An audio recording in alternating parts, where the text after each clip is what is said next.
नमस्कार मित्रांनो, ठरलं तर मग या मालिकेच्या आजच्या भागामध्ये आपण पाहणार आहोत की सायली पुरावे मिळवण्यासाठी साक्षीच्या घरी गेलेली असते.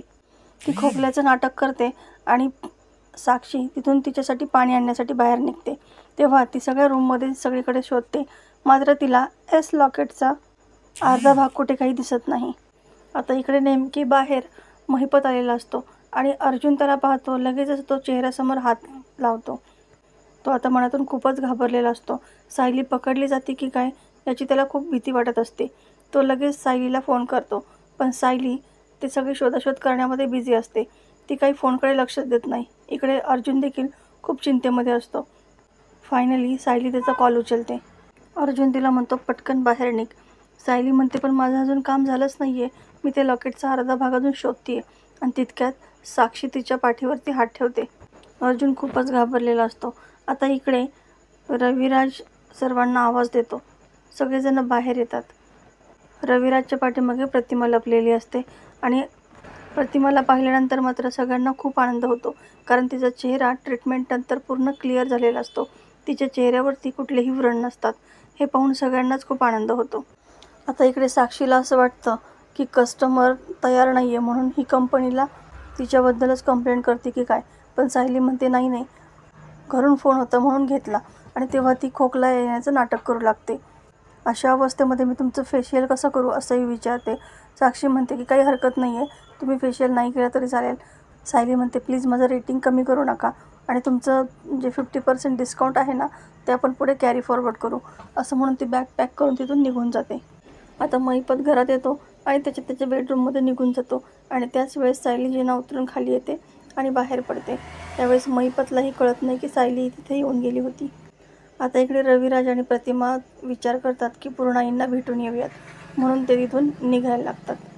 आता इकडे अर्जुन आणि सायली घरी आलेले असतात, मात्र तिथं प्रिया दरवाजातच त्यांची वाट पाहत असते आणि अजून हे दोघे कसे काय आले नाही याचा विचार करत असते. आता हे घरात जाणार तितकेच ते प्रियाला पाहतात आणि मग आतमध्ये कसं जायचं असा विचार करतात.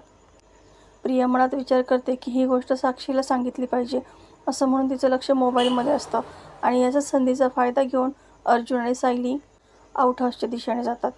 सायलीने चेंज केलेलं नसतं, त्यामुळे तिला आउट हाऊसमध्ये जाऊन कपडे चेंज करायचे असतात. ते दोघेही तिथून निघून गेल्यानंतर प्रतिमा आणि रविराज त्या ठिकाणी येतात. रविराज म्हणतो, तू मागून ये, मी अगोदर जातो, बघूयात त्यांना तुझ्या चेहऱ्यातला फरक जाणवतो की नाही. असं म्हणून रविराज आतमध्ये एकटाच जातो. त्याला पाहून सगळ्यांना खूप आनंद होतो आणि त्यानंतर तो प्रतिमाला आवाज देतो. प्रतिमा आतमध्ये येते आणि त्यावेळेस तिला पाहून सगळ्यांना खूप आनंद होतो. सगळ्यांच्या लक्षात आलेलं असतं की प्रतिमाचा चेहरा पूर्ण क्लिअर झालेला आहे. आता इकडे नेमकी प्रिया अर्जुनला पाहते आणि तिला प्रश्न पडतो की हा एकटाच आउट हाऊसच्या बाजूला काय करतोय आणि सायली कुठे आहे. तेव्हा ती अर्जुनला बरेचसे प्रश्न विचारते. अर्जुन बरोबर तिला उत्तर देतो की तुला काय करायचं आहे, तुझं तू काम कर ना. पण प्रिया म्हणते, माझं काय काम करणार, तूच म्हणतोस ना की मी नेहमी काहीच काम करत नाही. पण सायली कुठं आहे रे. आता सायली जेव्हा आउट हाऊसमध्ये जाते तेव्हा मधुभाऊ तिला विचारतात, अगं या अशा कपड्यांमध्ये तू कुठं गेली होतीस. तेव्हा सायली म्हणते, मधुभाऊ मी आधी कपडे चेंज करते आणि मग तुम्हाला सगळं निवांत बसून सांगते. आता प्रिया जेव्हा अर्जुनला प्रश्न विचारत असते त्याच वेळेस सायली तिथे येते आणि काय गं, तू इथे काय करतेस असं तिला उलट प्रश्न विचारते. प्रिया म्हणते, तू इकडून कुठून आलीस गं. सायली बरोबर तिला गप्प करते. आता माझ्याच वडिलांशी बोलायला तुझी परवानगी घ्यावी लागणार आहे का मला. आता त्यांचं हे बोलणं चालू असतानाच प्रियाच्या कानावर येतं ते अस्मिताचं बोलणं आणि त्यातून त्यांना कळतं की प्रतिमा तिथं आलेली आहे. तेव्हा सायलीला तर खूपच आनंद होतो. सायली लगेच घाईघाईने आतमध्ये जाते. प्रतिमा तिला पाहून लगेचच उठते आणि तिच्या समोर येऊन उभी राहते.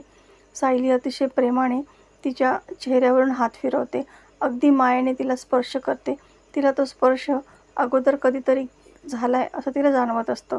प्रतिमाला सुद्धा आई अशी हाक ऐकू येत असते, जणू काही लहानपणीची सायलीच तिला हाक मारत आहे.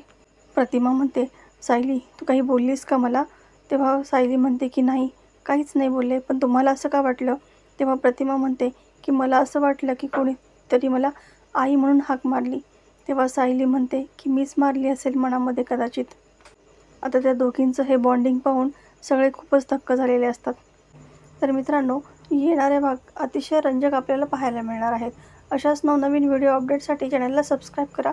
नोटिफिकेशनसाठी बेल आयकॉन अवश्य दाबा. व्हिडिओ पाहिल्याबद्दल धन्यवाद.